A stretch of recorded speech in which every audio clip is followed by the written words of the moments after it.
আর এবার একটু পাথর প্রতিমা দিকে আমাদের নজর রাখতে হচ্ছে, কারণ পাথর প্রতিমায় ফের বাঘের আতঙ্ক। পাথর প্রতিমা শ্রীধরনগরে থাবার ছাপে আতঙ্ক। রবিবার ঠাকুরার নদীর চরে থাবার ছাপ দেখতে পাওয়া যায়। ঘটনাস্থলে গিয়ে থাবার ছাপ খতিয়ে দেখেন বনকর্মীরা। আজও এলাকায় তল্লাশি বন দফতরের আধিকারিকদের।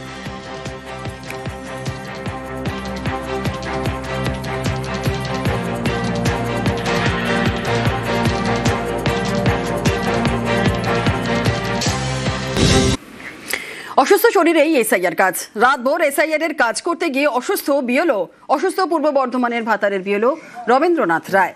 এসআইআর এর কাজের চাপেই অসুস্থ বলে দাবি পরিবারের।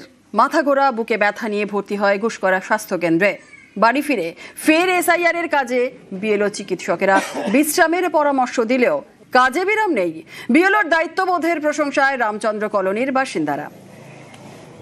কাজ করতে করতে হঠাৎ মাথা ঘুরছিল, তারপরে কয়েকবার বমি হলো। বমি হওয়ার পরে শরীরে যখন ঘাটতি পড়ছে তখন আরও 3 দিন ডেকে গাড়ি ডেকে হাসপাতালে ব্যবস্থা। এই হলো কাজ, ধরুন সরকারি চাকরি করছি, পেশার একটা অলরেডি থাকে, কারণ টাইমটা আমাদের খুব কম। আর বিশেষ করে এখানে এই 5G বা 4G কাজ না করার জন্য জটিলতা বেশি আছে। তারা রেস্ট নিতে বলছেন এবং পরবর্তীতে 1 সপ্তাহ বাদে আবার বলছেন একটু দেখা করবেন। কাজ তো করতেই হবে, কাজ উদ্ধার করতে হবে, কারণ এটা নির্বাচন কমিশনের কাজ।